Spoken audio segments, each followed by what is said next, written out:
like to touch on COVID. I'd like to touch on Gaza. I'd like to touch on the fact that there's a lot of people in the world that are experiencing life being closer to mortality and death than ever before. That the values that the Eye of the Storm represents are ask yourself the end of life question because you don't know when your last day is going to be, and ask it sooner because you'll make different decisions when you do.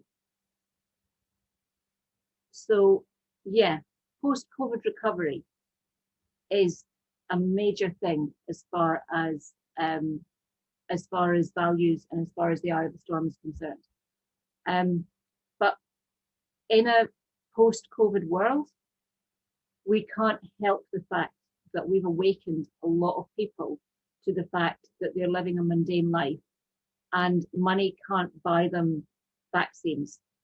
Their hard work doesn't mean that they'll be safe. Jobs are not for life. These things we can't hide from after COVID. And the only way that we will get through them is if we embrace values. And if we embrace our own empowerment alongside those values. We have to wear them, we have to own them, we have to live them. And unless we do, then we are going to see another pandemic.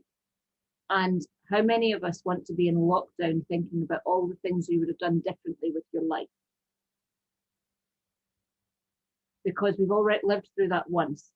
And those of us who have survived know that we don't want to sit with those thoughts again. So let's make it count and let's make it work. But the way that we start that process is values. If the world post-COVID embraces values, and World Values Day has a huge contribution to that, what does it look like in 100 years' time? 100 years time, okay. Okay, well, I'm going to have to let out my inner geek here, because my inner geek, I get to do my garden, but my husband has a Mandalorian here in C-3PO. He is a Star Wars fanatic. My dog is called Sheba. But personally, I'm a Trekkie. So I think that we would, if we did actually instill the type of values that we're talking about, that World Values Day stand for, we'd be instilling those values at the root and a foundation of something that could create the USS Enterprise equivalent of standing and being judged on what you contribute to society as opposed to what you own or what you earn. And I see that as something that is beautiful, and not to go backwards in time, to go forwards, but some people say that that's the way it happens. My dad tells me about always wanting to be the best brother, because the one that was naughtiest that week when he was growing up had to hold the aerial when they were watching Star Trek on television.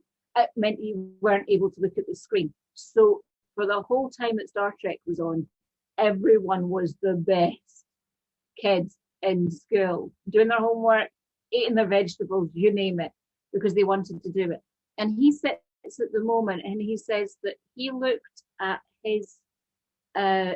that screen and saw them tapping their wrist and talking to their wrists or their iPads with the swipe screens and various things. And these things are a reality for him within his own generation. The type of societal value structure that Star Trek represents to me is totally achievable, not just from a technology point of view, but from a spiritual point of view, and from an emotional point of view, and from a professional point of view. And the professional element is the most important part. It's not about doing a job to get the money at the end of the day, to pay the mortgage, to do this, to do that, in George Orwell's coming up for air idea. It's much more about doing the job because you know that that's making an impact on future generations. It's about planting the trees that others will sit under. And yeah, I think that if we all get up post-COVID and adopt values and say that these are more important to us than money, then this is the value that we care about, then I think that within a generation we could be looking at a much more Star Trek style world than what we're living in at the moment.